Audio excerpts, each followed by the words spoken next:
مکہ معظمہ میں پچھلے سال تقریباً یہی انہی دنوں میں میں ریاض میں گیا ہوا تھا.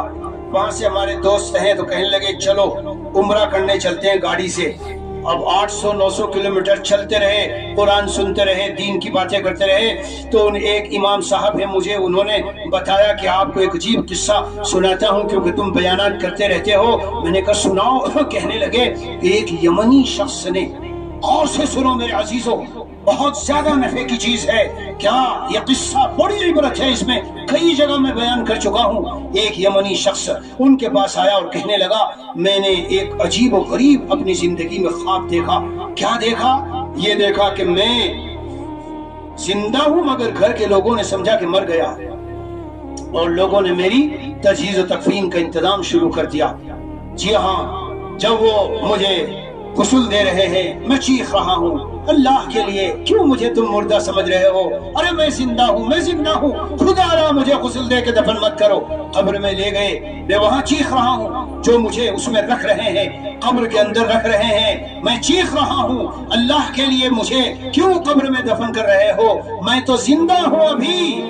کسی نے میری ایک نہ سنی، دفن کر دیا. خواب دیکھ رہا ہے. دفن کرنے کے بعد اب تو میں نے سوچا بس اب تو ختم، اب تو کوئی صورت نہیں ہے. گیا، اب تو میں زندہ تھا لیکن اب تو مرا. بس جیسے ہی قبر میں انہوں نے دفن کیا تو میں نے دیکھا دو جانب سے مجھے راستے نظر آئے اور کشادہ ہوئی اور دو جانب سے راستے نظر آئے تو میں دائیں طرف چلنا شروع ہوا.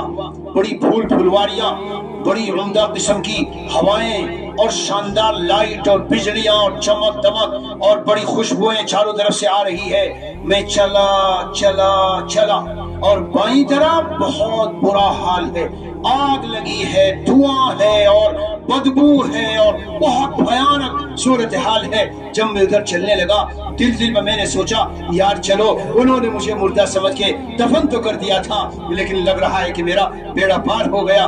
میں اس سمت میں جب چلنے لگا ابھی قریب گیا تھا، وہ جو محلات نظر آ رہے تھے، ایک آدمی آیا اور یہاں سے میرا گریبان پکڑ لیا اور مجھے پیچھے کو دھکیلنے لگا. پھر دوسرا آیا، پھر تیسرا آیا، پھر چوتھا آیا. میں نے ان سے پوچھا ارے تم کون ہو؟ مجھے چھوڑ دو، کیوں مجھے آگے نہیں جانے دے رہے؟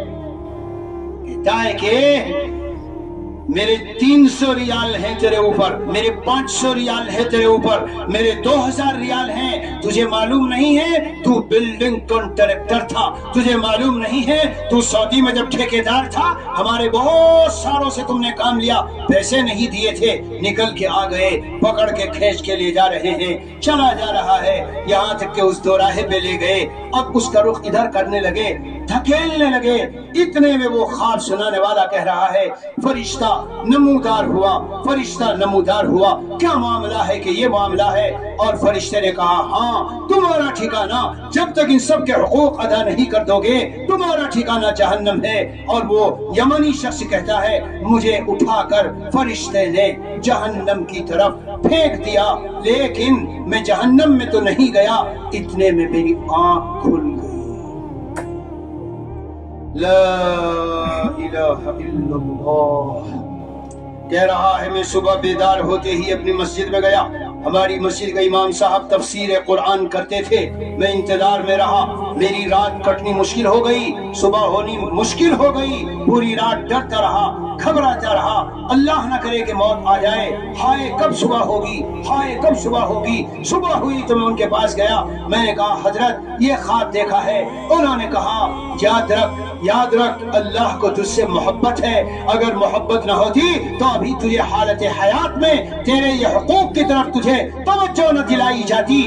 جا اور جس کے حقوق، جس کے ریال، جس کا مال تو نے دبایا ہے، جتنے تجھے یاد ہیں سب کو ان کا پہنچا دے. اور جو یاد نہیں ہے اتنا صدقہ کر، اتنا صدقہ کر، اتنا صدقہ کر ان کی طرف سے تیرا دل اندر سے گواہی دے دے کہ اب میں سمجھتا ہوں کہ میں بری ذمہ ہو چکا ہوں. اب میں سمجھتا ہوں جتنا میں نے لوگوں کے پیسے مارے تھے سب ادا ہو چکے ہیں. جب تک ایسا نہ کر لے تو چین سے نہ بیٹھ جا.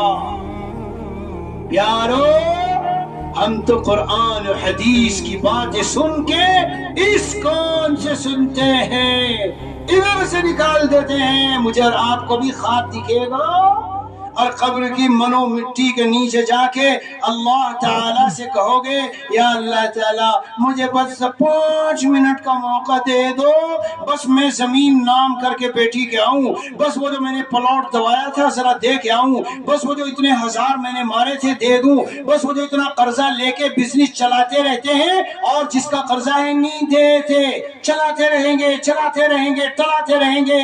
ارے نادان تو کتنا نادان ہے، اپنے اوپر رحم کھا لے، اپنے اوپر تو اپنا دشمن ہے، اپنا دشمن۔